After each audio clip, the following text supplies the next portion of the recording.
Hi, everyone, and welcome to the very first LinkedIn Live that we're doing with Transcend Search and Strategy. We're very excited to have you join us today, and we'll make some quick introductions and then we'll jump right in.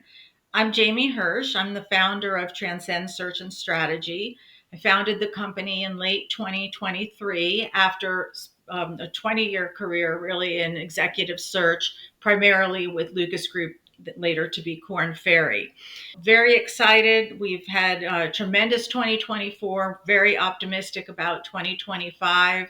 Prior to executive search, I was in Big Four in corporate accounting, procurement, and supply chain as well. And I was very lucky that last year, my former colleague, Bryn Adams, decided to join me in partnership in Transcend. So I'll let her give a little bit about herself.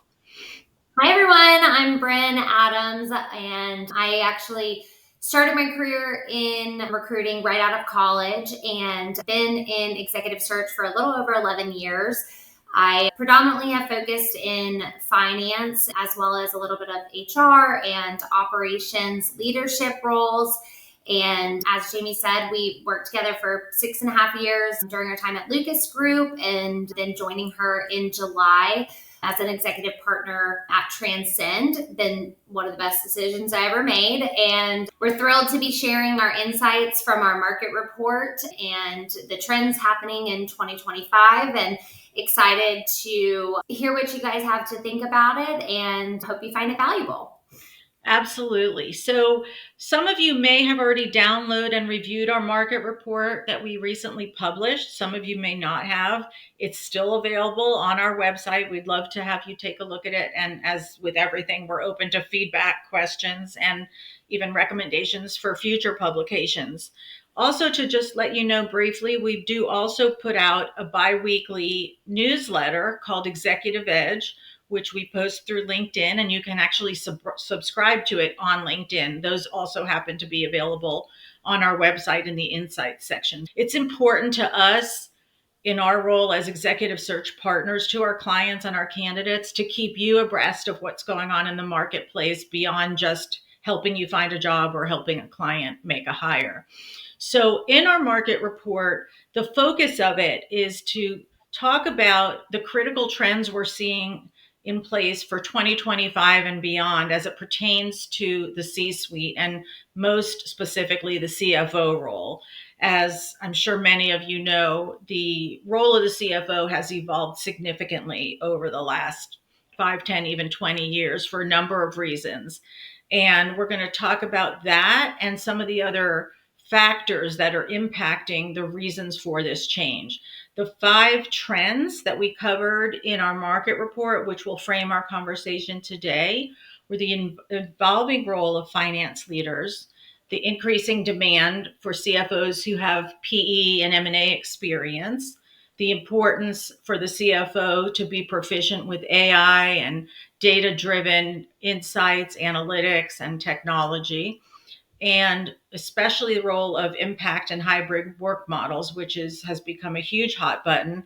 And lastly, the skills gap and the related challenges between outgoing and retiring leaders and the younger up and coming leaders who will be stepping into those roles.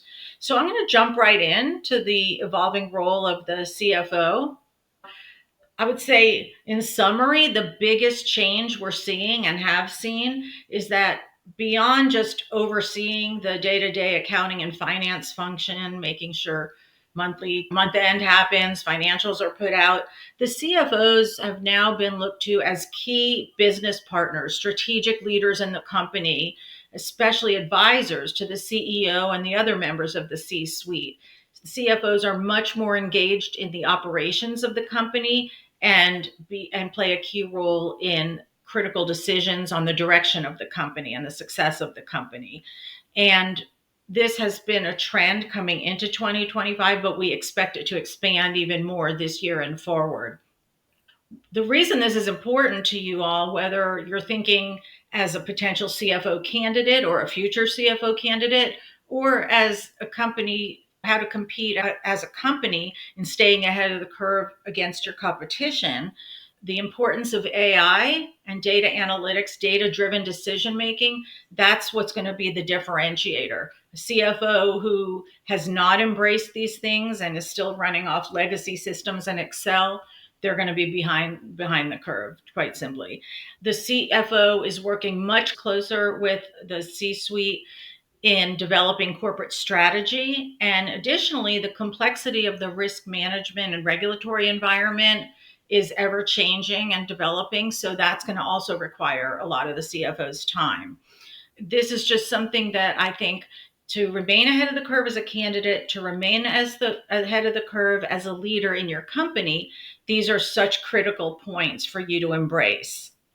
Absolutely. I would totally agree, Jamie. And I was actually having lunch with a CFO client of mine just this week, even, and we were discussing kind of the evolution in terms of the role. And he was talking about some of the challenges that he's had in terms of managing all aspects of, from a strategic perspective, day to day, and also well aware that they behind when it comes to their technology and the analytics side. And the question came up twofold: of one, how do I manage all of this, and who the heck is going to lead this transformation in the organization, because we all work too many hours as it is. Mm-hmm. And we started talking about really hiring a full-time person that's going to lead the charge from that standpoint, so he can focus on these strategic initiatives. Yeah. And so I would love your thoughts too, of we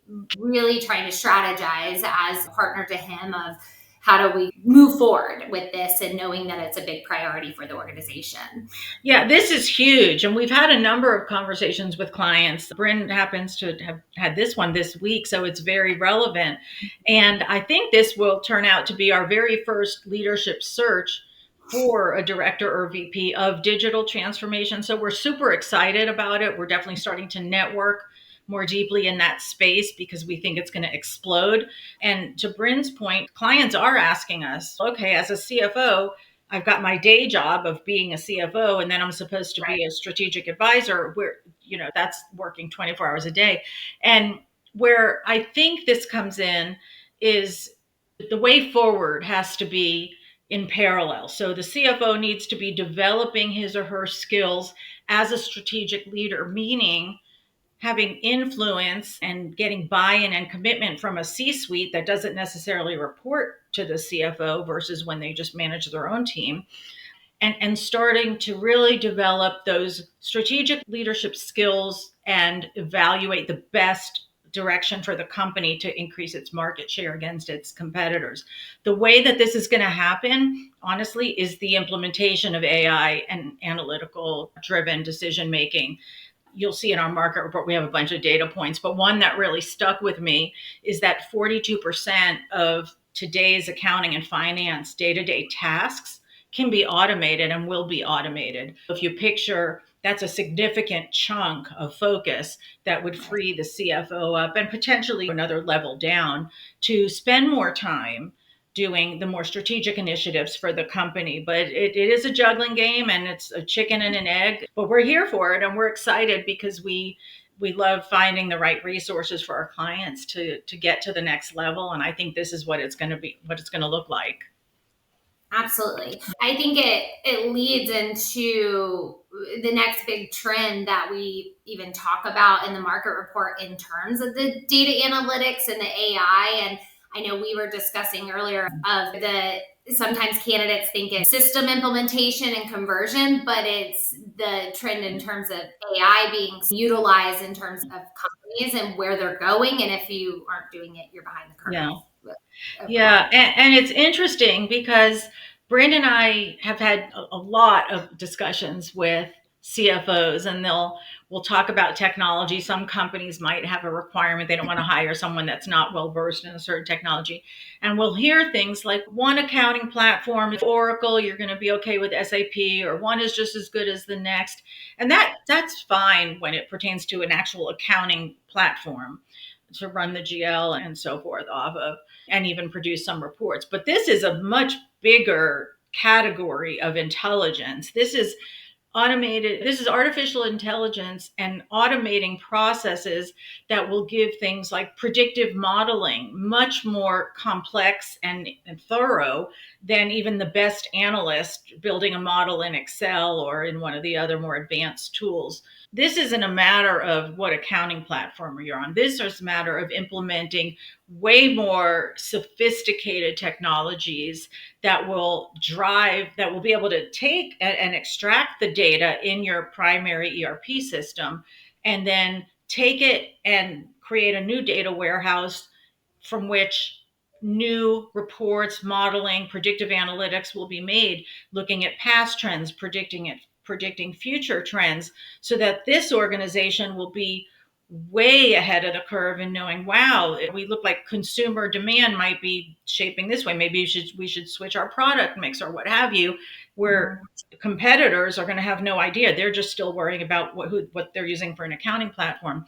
So this is key. And without doing this, I think it's going to be very difficult for any CFO to wear that strategic advisor hat as well as continuing to do their day job. Companies like that will fall behind.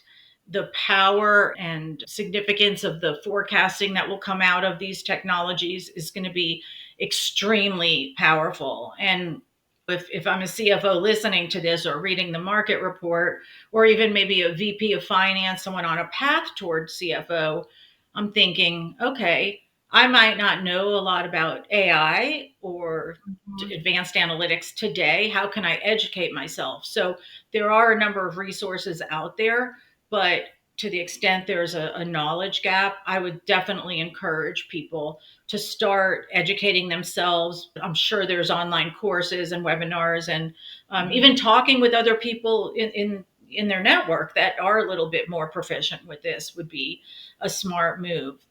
But this is key. We can't overemphasize it. And I think it's hard for, especially even me as a millennial, I was almost anti, ChatGPT to use things. And I tell candidates all the time of don't use it as a crutch, but use it as a resource. And I think it probably plays into some of the things we'll talk about in terms of the succession planning and skills gap of the generational differences and everything. But how people are less receptive or more receptive, but the reality is it's not going anywhere. So it's one of those adapting to it and knowing where we're in the future. Absolutely. It's not going anywhere. And I don't even think we can currently wrap our heads around how big it's going to become. I think we're at the very forefront of it. So very exciting times and big changes. Absolutely. I know one of the next big topics and conversations around the market and a big trend that we're seeing in addition to the AI piece and the data analytics is from the demand in terms of private equity and M&A experience.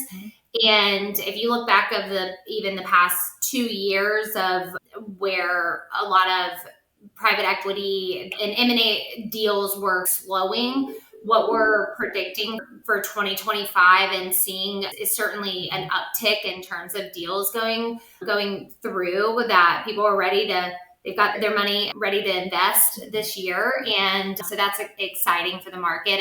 And we touch on it in the market report of that 80% of private equity firms predict their next sale to be over $1 billion this year. So that's exciting stuff. I've always loved working with private equity owned companies and think there's a lot of exciting work to be done and value add. And the emphasis on experience with either working for a private equity owned company or and having heavy M&A experience, that there's going to be a lot of turn and move there. And both for CFOs as well as HR leaders of really understanding the full deal and the whole sales process in terms of from leading the due diligence process, integration planning, cultural transformation efforts, which I think plays into some of the AI piece of some of that automation to help with systems and the financials aspects as well.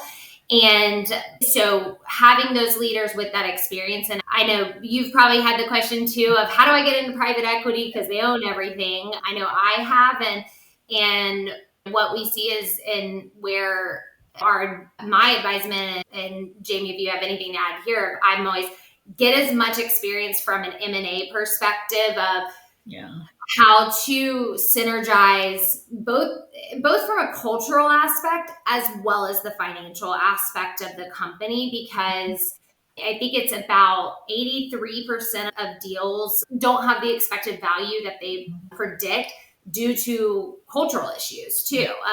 And we just recently had a search that it was all about transforming the culture of the team.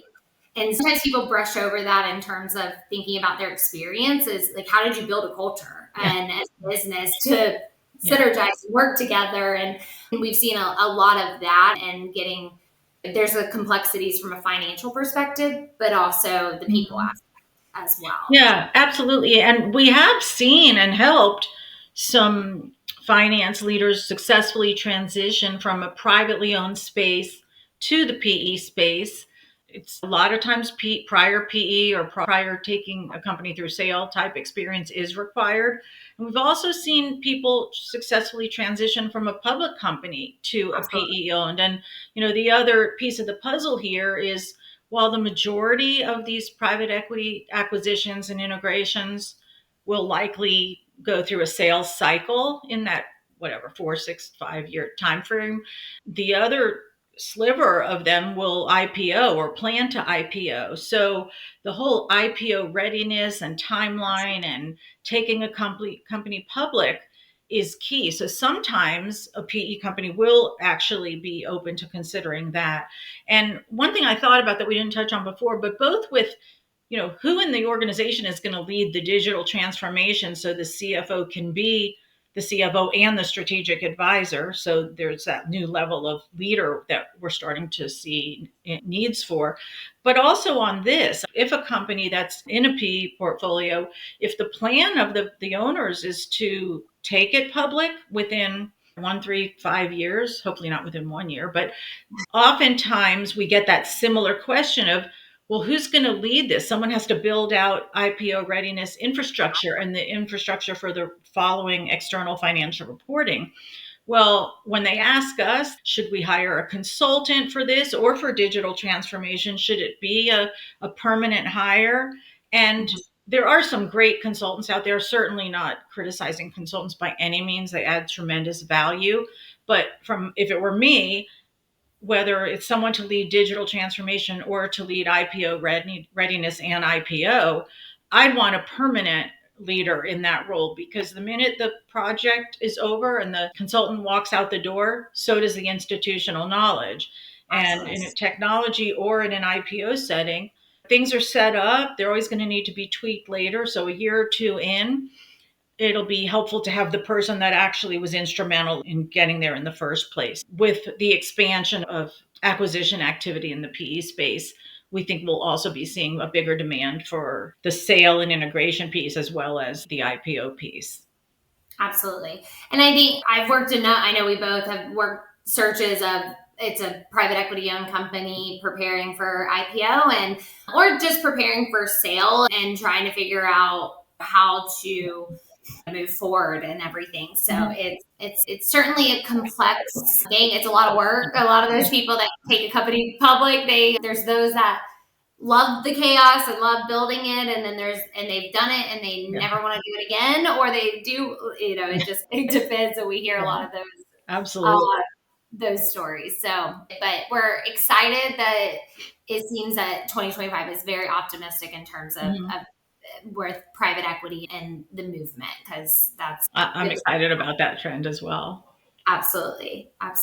So let's talk hybrid and remote, because I know for me, I know for you, probably it's hands down the number one question that comes up when we talk to a candidate, a client. It's what are you seeing in the market in terms of remote and hybrid? Certainly a hot topic. You see all the big companies that turn to office. And so I think the reality is that it's not going anywhere in terms of hybrid and remote work, we've, especially with all of these Yeah. new technologies and everything, it's more feasible these days. And it's wild to put numbers on it in terms of talking to finance people. 70% of companies all now operate on a hybrid or fully remote model. And over 90% of employees want to maintain that flexibility. So it's ironic when companies are pushing their employees back when that many people want a hybrid or remote flexibility. And over 36 million people in America are working in that kind of flexible environment, and they don't really want to change. Even LinkedIn came out with just this week or so, I believe, an article about 40% of Americans would take less money to work 100% remote. So I think why that's important to understand the numbers and that as a leader, you have to adapt. It's adapt or die mentality of adapting your leadership style and mentality there, but it's also a way to retain your employees, because I think another data point of over 50-60% of employees said that they would quit if they were required to return to office full time. And you and I both, we've worked searches that have been 100% remote. Leaders are naive to think if I'm reaching out to a candidate and you're 5 days on site and I'm saying, hey, it's 100% remote, even if it's less money, they're going to answer my call. They're going to talk to me. Absolutely. So you're going to lose people. And I can honestly say, even in the past year, the amount of candidates I've probably tried to recruit for roles multiple times throughout the years, that they've even reached out to me, and the number one and only reason they are talking to me about a new opportunity is because their company is returning to office. Yeah, absolutely. To stay on this, the younger generations, the up and coming leaders, whether they're currently at staff, senior manager, maybe brand new director, that range of professionals, they grew up embracing technology. They don't understand, why do I have to be in the office full time? I can do everything here and save 2 hours round trip commute. And we're seeing some of these companies that very publicly on LinkedIn, there's been a lot of complaining and commentary. Some of the large, well-known companies that are doing full-time return to office, we're getting a huge volume of those workers reaching out and say, you got to find me a job because I'm not doing this. And that's part of their plan, and they want to downsize. I don't know, but what Bryn's saying is very prevalent. And in fact, the companies that are embracing hybrid and remote work environments have 25% less turnover than those are requiring full-time in office. And we're seeing a lot of activity, a lot of these conversations happening where they say, yeah, so we're full-time in office. It's a fully on-site role. And we have to very directly explain to them, okay, this is a great opportunity. I think we can take this search on and do a good job with it. But I want you to be aware that at the minute we press the green light to start the search, you've already eliminated at least 50% of the candidate pool that will not consider full-time. And so if you're a company looking to hire and you are requiring full-time in office, you're really, it is a bit short-sighted. You're really limiting yourself to a certain element of the candidate pool who's comfortable with the full-time. And they are out there, but they're fewer and further between. So I think probably going to see a lot of people making job changes this year if this trend of full-time in office is. Well, and I try to help, because I know I've worked with a number of leaders on searches, and it's not necessary. They believe in the hybrid or remote and want to get their people the flexibility, but they're not the ones making that call, and trying to help them where we can. And my tips, if you will, would be in terms of, if you are 5 days on site, do you have flexibility on what time the person comes in? People want flexibility. If you got to take your kids to school or pick them up from the bus, is it starting earlier or later? Or sometimes it might be, do you have flexibility around offering more PTO days, because that gives them more flexibility to have that work-life balance?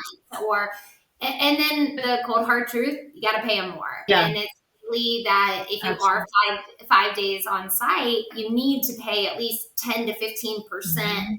more than what you thought just to attract that talent because as I said, people will take less money in order to have a remote role and that flexibility. So it is a priority now for Yeah, folks. that's very true. I have a client that I think initially they were 2-3 or 3-2, and then they went to 4-1, working 1 day remote, and now they're considering 5 days in office. And I said, my best recommendation, if you plan on keeping your good people, is give them all a 10 to 15% increase when you make that announcement. Because rest assured, when the word gets out that you guys are full time in office, every recruiter is going to be trying to poach your top talent, and they may still leave or they may not, but they have to have a new incentive to stay there when they know that full-time in office is not the norm, and frankly it's not competitive with the Mhm. market. Yeah, this is big.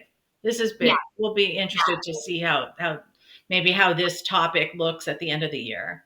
yeah, absolutely. And I think for the past 5 years, it's been the number one question, but it's certainly even more now because we fluctuated so much. And I think it's playing into in terms of generational gaps and in terms of the difference of thoughts. I've worked with younger folks and folks that were older than me, and it's funny of the different perspectives on it, and I think it's certainly evolving in Yeah. that direction. And I get that. A lot of people in leadership roles may be a little more seasoned. I know when I was in leading the accounting and finance search group at Lucas Group, Corn Ferry, was it Lucas Group? Whenever COVID started, I don't remember how everything It was transpired. Lucas. And we went from full time in office for, I don't know, 10 years to now fully remote. There was no even like smooth transition, like hybrid, We then were remote. not happy And about I went, and it. then I had a hard time adjusting because I thought, I don't know why I thought this was just programmed from the generation Yeah. where I grew up in my professional life, that if they're not in the office, how do I know they're working? But the truth of it was I was managing the highest performing team in the organization. They were commission based, so they're not working, they're not making money, and they're very self motivated. So I think I adjusted well. It was a big adjustment for me. I learned a lot about myself and how I manage others. But there were a lot of adjustments, though, I think you covered earlier about we had more frequent Zoom and Teams meetings just to keep everyone connected. We tried to, when things opened up, try to get together for lunches or happy hours. But when you're used to a really tight knit team, I think you do lose some of that in fully remote. My preference personally would be hybrid because I do think there's value to FaceTime in the office, especially for young, new professionals in their first or second year of their career. But yeah, it's One of my favorite tips that I heard from a candidate one time that she was telling me of leading a team that was spread out all over that I thought was a really great tip that I want to share with folks because I don't know how common it is. But she would block an hour of her day and call it like coffee and questions in the morning. yeah, And it was an hour that she sat on an, I think they used Slack or one of the, and they would have meeting room, like a meeting room, and her team, they could pop in anytime in that hour, ask her questions, or, and she said sometimes it would be, how was your weekend and what's going on? And then sometimes it would end up being a really thorough, in-depth conversation, yeah, but it allowed her team to feel like the open door policy, yeah. managers open door policy of, oh, my manager's not tied up in meetings and meetings. No, she dedicated time every single day to say, hey, I'm going to work stuff on the background. And she said some days nobody would pop in, and that was totally fine. Nobody was required to do it, but it was her way to say, I'm still available. I And I think think that's a great idea. miss that of just I'm carving out time. I'm blocking my calendar for you, and that means a lot and goes a really long way of still Yeah. feeling seen and like visible to your leader. And Yeah, that's a great idea. Yeah, I like that idea a lot. Yeah, but generational shift and just what the norm is this now, the companies that don't adapt will suffer in terms of access to top talent. And actually, that's a nice segue into our last trend to touch on briefly, which is the challenges around the skills gap and around succession planning for companies. And what we're seeing is these years, last couple of years, this year, next couple of years, where a lot of the boomer generation are retiring, some of the more seasoned leaders, obviously companies need to be succession planning. And what does that look like? Are they just going to bring all new leaders in from the outside and they don't know how these people perform? Are they a cultural fit?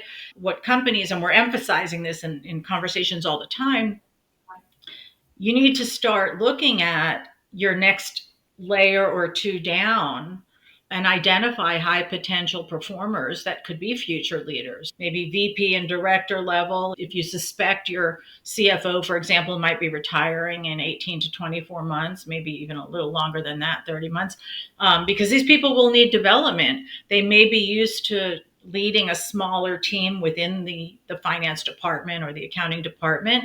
But that's a big difference between stepping into a CFO role and being looked to be a strategic advisor and provide oversight to accounting and finance. And what we recommend, and I think this is also huge, and it's an investment, but identify your high potential future leaders and start investing in a number of ways to help them get there. So when the time comes, they're not a deer in the headlights. And what that entails is once you identify who these potential future leaders are, I would recommend the CFO, the current CFO, should be including them in some higher level meetings, even if they're not expected to participate, but just to observe and absorb and get a feel for the dynamics and what types of questions are asked of the CFO.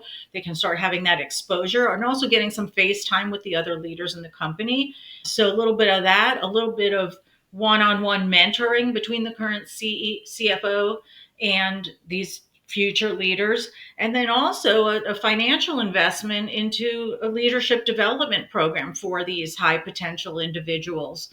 If it were me and my company or I was the CFO, I'd be pushing hard for that. And you're going to have some companies where, and we talked about this earlier, where the CFO might have a great relationship with the CEO. So he may give them a heads up. Hey, I'm thinking that 2 years from now, 18 months from now, I'm probably going to want to retire. Let's start brainstorming and mapping this out so I can ensure a smooth transition. And some may not have that comfort level. So you never know what the timeline might look like. And I think this is the time. There is a generational change. I think the other thing as you're talking and I'm thinking about it too, of if you've got high potential people in your team, you want to know how you retain them? You loop them into that where they are feeling, because I know, and throughout the years, like truly, especially when it's a more passive candidate and they're starting to get more active, the number one reason they're talking to a recruiter or leaving is because they're bored or they don't feel like they're being developed and that they aren't seeing new challenges. So if you are a leader that you're looking at your next path, like you're providing that for your people, that's how you're going to keep them and then not take the next opportunity when a recruiter calls them of retaining them because they feel invested in themselves. And like my generation as a millennial, and we care about, are you invested in me? And I will give everything to you in this company. And I know we've gotten a lot of hard time of the millennial generation of we change jobs every 5 minutes and it's because we're not feeling invested in it. And I think that is a shift from the boomers to the millennial generation. Well, I know there's Gen X in between, but is why to brag on you, I love the investment that you put into me and my development and success. And it's finding a mentor and that's how you keep people and you work with people. And I left and here we are back together. And it's that loyalty of feeling invested in somebody. Yeah, I think the best thing a leader can do is create future leaders. Absolutely. That's the point. But and really, so those are our 5 major trends. We'd love for you to download our market report if you haven't already done so, and check out our executive edge. And Bryn, if you want to maybe wrap up. Yeah, no, absolutely. We appreciate everybody's time today and have had a lot of fun putting this all together. And I know Jamie and I can talk for hours on a lot of these topics and would welcome the opportunity if you have additional questions and want to pick our brains on other other things that come to mind, to please reach out to either of us and we can schedule time, grab lunch, coffee, whatever we want. But we hope that you found some value in what we're seeing, and certainly looking forward to the next one. So please provide your feedback or any topics that you'd want us to cover for the next go round. And we appreciate your time today. Absolutely. And have a great day. Thank you.